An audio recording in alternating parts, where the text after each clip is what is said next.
think the stock market is looking at DeepSeek and they're saying, oh my gosh, here is a company who has found a way to make pretty high quality AI much more widely available for much cheaper.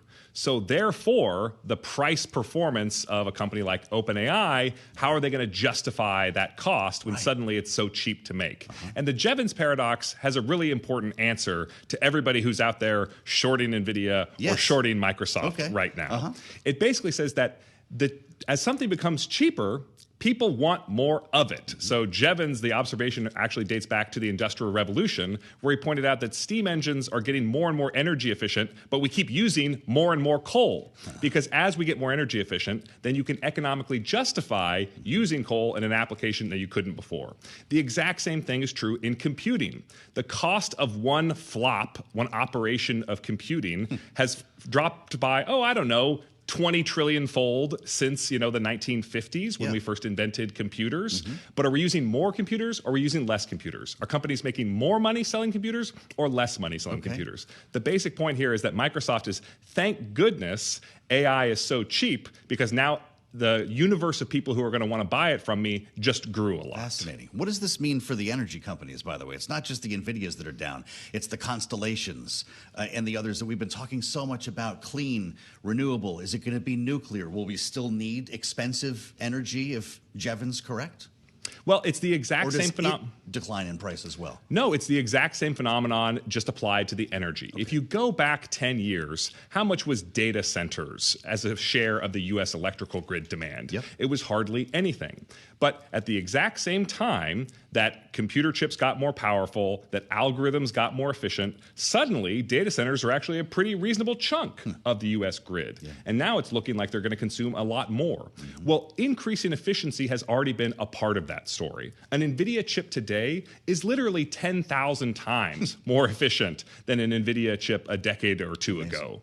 And at the same time that they're getting more efficient, at the same time that you're using less energy per unit of computation, you're making the economic and the business case that much more attractive for every additional use case for that competition. I have to admit, this all sounds pretty positive in the grand scheme. So let's get to this case specifically and why Wall Street is so freaked out. DeepSeek, we're told this happened with $6 million in funding. Is that possible? Is that true? So it's which part of the story you want to say. This specific model training run, right? When you're training an AI model, how much computation did you use on that one run? Yes, that was $6 million worth of computation. But there's all the other model training runs that didn't work, right? When DeepSeek says that's what it costs, they didn't say their entire computing costs for all of their research and development, for all the work that went into creating this model was $6 million. They said this one individual training run was $6 million. Another thing to note here is, part of the reason why everybody's so excited is this is a model that has reasoning capabilities. This is the advance that OpenAI came out with in the O1 series of models in September of last year. Well, it turns out what DeepSeek has proved is that upgrading a pretty decent base model, think like GPT-4, to a reasoning model, that is actually not as computationally intensive as had been understood widely in the press. But inside the big AI companies, OpenAI, Anthropic, they already knew all of this. They were already benefiting from all of this. Recall that Sam Altman said that O3, the most advanced category of model, the one that was blowing away benchmarks in December of 2024, he said the price of giving away that model usage, free, right? So costs are coming down for everyone, not just for DeepSeek. What DeepSeek is doing is replicating a series of research that American AI companies had already been benefiting from. They just weren't sharing it loudly and publicly. Okay. Did this company get its hands on Nvidia chips? Or did it reinvent the wheel with some kind of popcorn chip that it stacked in a way that we've never seen before? So according to this company, according to DeepSeek, they used NVIDIA chips. All right. But they specifically used NVIDIA H800 chips. So folks who watch the export controls debate in Washington, export control policy in Washington closely, such as myself, you may remember that in October 2022, that's when the Biden administration launched this AI chip restrictions, export controls strategy. But they got the performance thresholds wrong. They thought that they were saying, oh, you have to buy 2 generations old of NVIDIA chips. But what NVIDIA found out is actually if we make this one tweak to our existing best-in-class chips, they're actually legal to sell. So there was Whereas the Biden administration was under the impression that they were putting China under like a 50 or 60% performance penalty, actually they were only imposing like a 10% performance penalty. And there was an entire year between October 2022 and October 2023 when it was illegal to sell unlimited numbers of these H800 chips. So this is the whole story. This is what we need to talk story. About. They have been, export controls have a lagging effect, right? It's not like you stop selling it and everything that's already in China magically blows up. Right? They still have what they already bought. Yeah. And in this case, we are dealing with the failure of the design of the export control architecture of October 2022.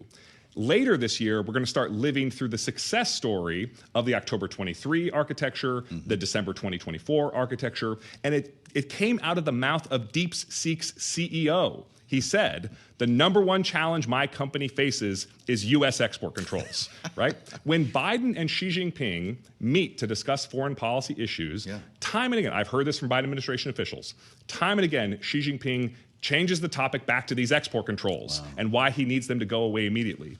He's not asking to get rid of them because they aren't working. He's asking to get rid of them because they are working, because they are imposing significant costs.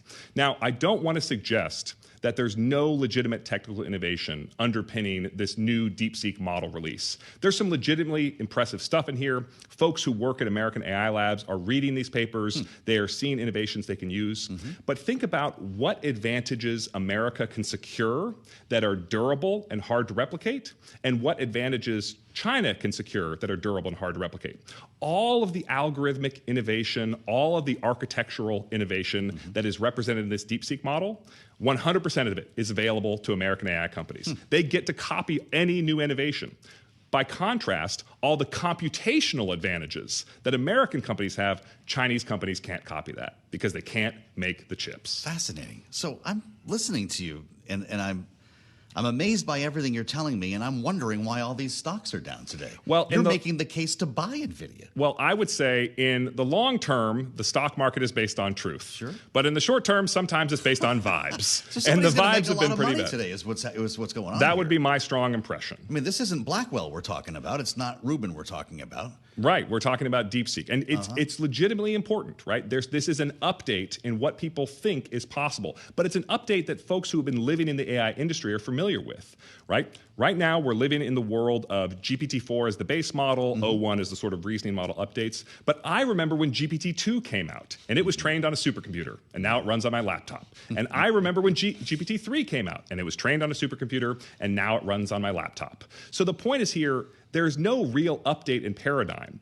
Computers start in supercomputers and they end up in personal devices, and that has been the trend literally since Alan Turing invented the first computer during World War II. Yeah. It gets faster, smaller, cheaper. But at the same time, you have to ask yourself, what kind of durable competitive advantages can we create? Yeah. And I think it's worth pointing out that we are on the cusp of a threshold, right? Sam Altman himself early last year said that the performance of his model was, quote, mildly embarrassing at best. And he had the best one in the world. But the point is, we are maybe a year away, maybe a handful of years away from AI models being able to perform so many different tasks in the global economy. And in some cases, being able to do so at better than world expert levels. So we are approaching this threshold when AI will go from useful for some things, fun for some things, to shockingly useful at so many things. And the companies and the countries that cross that threshold first are going to have an extraordinary first mover advantage.